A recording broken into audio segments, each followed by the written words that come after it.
If you've ever tried gamified apps to learn vocabulary in any language and felt like the words didn't really stick outside of the app environment, you're not alone. The truth is that real gamification doesn't live in an app. It lives in your mind, and I'm going to share with you some ways to get authentic gamification that actually does lead to substantial recall of vocabulary so that you can become a much stronger participant in the world and more successful.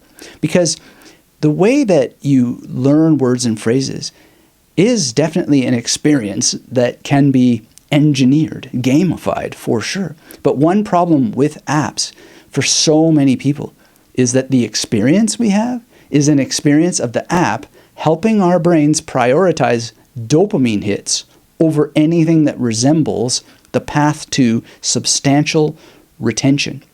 Now, you might feel like you're learning while you're using the app, but that's just what it is. It's a feeling of learning, and it's passive, not active. Even if you feel like you're engaged, the engagement is creating, if it creates any memory at all while you're in the app, is called state or context-dependent memory. Now, I'll give you an example of just how savage context-dependent memory can be, even though it's pretty cool at the same time. I used to present at various polyglot conferences, and people would listen very nicely to my presentations, and I would give demonstrations of speaking languages, etc. And they'd ask me, do I use these apps? And I say, no, of course not. And they would say, well, why is it that I use these apps and I can do so well in the app environment, but barely speak a word like you do, even after hundreds of hours of using these apps? And that's because there's often very little transfer from the context or state-dependent world of the app to actual circumstances where you need to be able to call on that memory and use it. So context-dependent memory is amazing, and you can definitely get a great amount of it by focusing a lot on completing language learning adventures inside of apps. But just because you feel active while you're chasing after a streak or you're gathering points, the synaptic connections you're creating are probably going to be very, very shallow, and they're developed in this environment that has little or no relationship to, let's say, solve problems of communication in the world where you actually need to use words and phrases, and you need to be able to combine them in different ways as well. So outside of the app environment, the context-dependent memory that you've worked so hard to develop is utterly meaningless and useless. It's as meaningless and useless as the points and the flashing gems and the coins. Thousands of years before you ever had such devices, these devices that allow you to have access to almost every word that exists in the world, people enjoyed all kinds of ways of gamifying vocabulary learning that's deeply personal, it's immersive, and it actually works at scale. Queen Elizabeth I gamified her language learning. That's a topic for a different day, but it used to be the techniques of gamification had two names, and you brought these two activities together. One was called ars memorativa, or memorativa for the art of memory, and ars combinatoria for the art of combination. And when you use these two inner games together, you are able to have better transfer into the world, especially when you add some of the learning environments that I'll help you develop and talk about in a second. But the real deal that I think is so important is a kind of contextual learning that is focused on the context of how language itself works at the level of the word, so that you can create a domino effect on the game board of your mind. Because you're not just memorizing words, you're learning how words are built. And when you do that, one part of a word can help you come to understand potentially thousands of other words. This is where we should introduce you to Weekly Word Warrior, my new gamified language learning experience that helps you bring the ancient arts of memory together so you can scale your vocabulary in a way that no app ever will. It's based on a simple concept, and we can use the word concept to help me explain what I mean. When you discover that the word concept is built of parts, and the Latin con can mean in this context with, well, all of a sudden entire worlds of words open up to you. Because concept as a word is now more alive when you think, okay, so with sept, concept, with sept. What is sept? We'll get to that in a second. But you've got now a portal into opening up the word conversation, which we're having now. Conversation. Verse. We are with verses now, right? Isn't that exciting? And then there's consciousness, there's contact, and consume. And I certainly hope you'll consume Weekly Word Warrior in the most substantial way. But what about the second part of concept, the sept part? Well, let's look at other words we could think about. We have inception, we have deception, we have reception, perception, and we can go further. But the second part of that word, it's actually related to capture, as in to take something or to seize it. Are you starting to grasp now, or to take or to seize, how memorizing just one part of a word can lead to knowing and understanding thousands of words? Well, what you've just discovered is part of the Weekly Word Warrior program. And I've got 20 weeks of realizations just like this that you can experience when you join this program. And that's not all. Weekly Word Warrior teaches you how to use memory palaces through a bonus video program so that you can take these kinds of understandings, use the magnetic memory method to weave them together with very powerful mnemonics, and memorize them very, very quickly, and in a way that unlocks your potential to enjoy life as a very, very successful architect and a builder of your dreams. And you can do it without feeling overwhelmed, because it's a new kind of program where you have myself and my mnemonic examples standing in your corner week after week throughout the duration of this gamified learning experience. And what's so important is that you don't have to be that person who is just like, oh, sorry, I have to look that up. I mean, let's face it. Today's world is not that much different than the ancient world. Knowledge is still power, and what you can remember without being hesitant or hang on, let me search for that. And now your head is lost in the device instead of being in the conversation, the with verse of other people's lives. Well, you're just going to be locked into this cycle of forgetting over and over and over again, and you're going to miss out on the ultimate currency. And the ultimate currency is the ability to retain what you learn and draw upon it whenever you want, and to do so in a way where you reclaim wasted hours that are spent on rereading, rewatching, reviewing, rote learning things, only to forget them again and again and again. Now, I know that some people object to techniques like memory palaces, and they've discovered the domino effect that I just talked about. They know about sound and meaning components in, say, sept in conception being related to the idea of capturing something, but they still reject it. I'll never forget a guy named Larry who emailed me several times years ago. He insisted, but I have zillions of words to learn. Well, I don't think that can possibly be true. So this program really isn't for people who exaggerate things like that, although maybe it is. Maybe it could be your path to get rid of this all or nothing attitude. I had an all or nothing attitude once upon a time, but I'm so glad that I studied the ancient art of memory, because thousands of years ago, I learned that people had the same psychological problems back then as they do now, but the people who achieved mastery over mind and memory, they were not all or nothing people. They were very happy to learn one word at a time, because how else would you do it? Aristotle, for example, he was one of the greatest teachers of memory techniques to ever live. And he was so devoted to taking it one step at a time that he dove into one letter at a time. And you know, Aristotle's influence is still profound today, but it was also an influence in the ancient world. There's a book, Rhetorica ad Herennium, that says something that's worth quoting at length.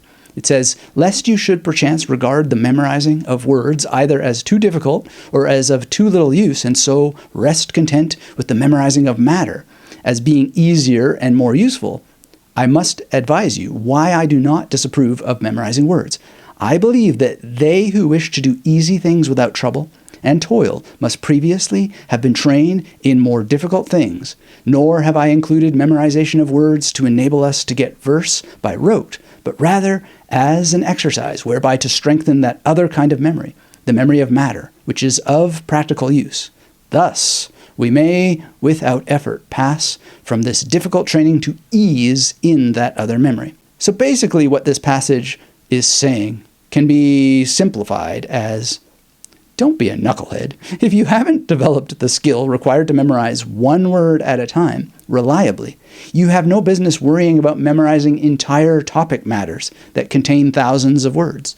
But as soon as you can reliably memorize one word at a time, or even one syllable at a time, entire worlds of knowledge are going to open up to you, and you will be able to much more reliably master very, very large topic areas, because you're going to develop pattern recognition. In the same way, I've shown you a pattern between words in English, between just concept and then where con appears in so many other words and sept appears in so many words.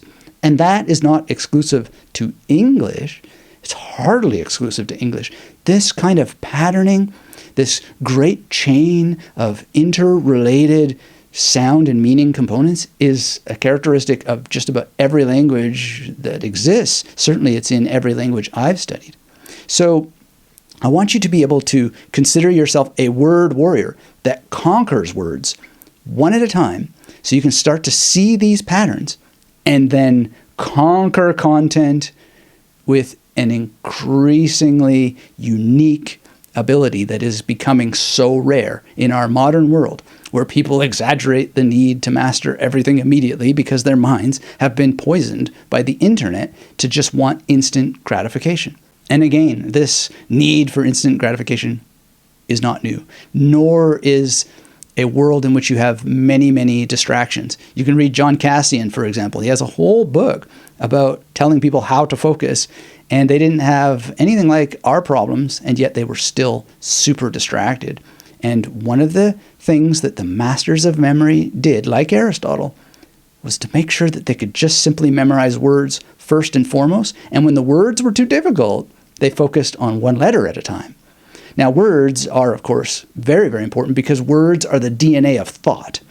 Everything you learn is encoded in language, including numbers and symbols. So if I have to memorize asterisks, well, that is a word for a symbol. If I have to memorize 9, well, 9 is the word for 9. So really, if you can master words, you can master anything and the connections between all kinds of things, because it's words, symbols, and numbers at the end of the day. Maybe there's abstract shapes, but even then we would use words, symbols, and numbers to memorize them. And you might be thinking, well, how is it that you need words to memorize abstract shapes? Well, I'll tell you, I was the commentator at the 2023 Pan American Open Memory Competition, and they had this surprise event where the competitors were memorizing cloud formations. And the host, he asked me, hey, Anthony, what do you think they're doing to memorize these cloud formations? I said, well, if it was me, I would use the 00 to 99 PAO. And later, at the end, we asked them, and that is what they were using. And using the memory techniques that we're talking about today, I don't know if my pronunciation is that good, but Naoki, who was one of the competitors, he understood what I was saying. I said to him, Mutsukashi kunai, and he said, wow, because I basically said to him, for you, it's not that difficult, right, to be able to memorize cloud formations. But what they did very specifically was to use the same techniques that you would use to memorize words and numbers. Because what ends up happening when you master these skills is you have a field of interconnective symbols inside of your own mind that you attach to other symbols, so to speak. But those symbols are not something you have to learn. What the magnetic memory method and Weekly Word Warrior help you do is discover how those symbols are already in your head. That's what makes the magnetic memory method so magnetic. And all the memory palaces and your technique and how you use them is already in your head. It's really just strategizing how you use them. And the point is, something that Aristotle knew and taught is that memory is a skill, not a gift. But the gift that you get is when you have somebody who can help you develop that skill by revealing how that intentional training is actually an unhiding of what's already in your mind. And so this is what the program Weekly Word Warrior is all about. And because you're watching this, you're invited to this program, and it will give you week after week rare and fascinating words that expose how language works, and it will help you be able to practice the techniques while solving 2 puzzles. So over the next 20 weeks, you're going to get one fascinating word that you've likely never heard of before to practice with, a powerful mnemonic device that trains you in using the 2 arts of memory so that you can embed these words into your long-term memory. And you're going to get pro tips for applying these techniques to names, to facts, to concepts that you need to remember in your daily life. And there's so much more. Just understand that this program is more than a set of mnemonic examples. It's more than just a collection of interesting vocabulary and facts that I'll share. It is you taking real action week after week on the path to memory mastery with my written coaching delivered directly to your inbox, along with some incredible bonuses, which includes a video course that has been completely rebuilt for this new year. It's called How to Learn and Memorize the Vocabulary of Any Language, and it works even if you've struggled before. Now, if the regular lessons weren't gamification enough, there are 2 puzzles to solve. These puzzles are embedded in the lessons themselves, and I will drop clues for you from time to time, and the people who solve the puzzles first will get a very, very special and unique prize. Now, there's more about all of this using the link on the screen or in the description. So visit that if you're interested. And listen, whether you sign up for Weekly Word Warrior or not, please just remember this. Substantial learning is rarely about passive engagement in an app environment. It's about turning your mind into the greatest tool you already have by engaging multiple layers as deeply as possible. And that's why some of the bonuses teach you how to speak from memory. They teach you how to work with language learning teachers. Or if you're just improving your mother tongue, how to make sure that you actually are able to track and complete your missions because you actually are setting them up in the most effective way in the first place. Okay, so if you miss Weekly Word Warrior and this special discount this time around, the link will redirect you to the Magnetic Memory Method store where you can easily pick up something else if you like. Phoenix Reborn, perhaps. Speaking of Phoenix Reborn, if you haven't heard about this fiery legal scholar who memorized thousands of facts using memory techniques, watch my video about him, which includes some incredibly powerful tips from his magnetic repertoire next.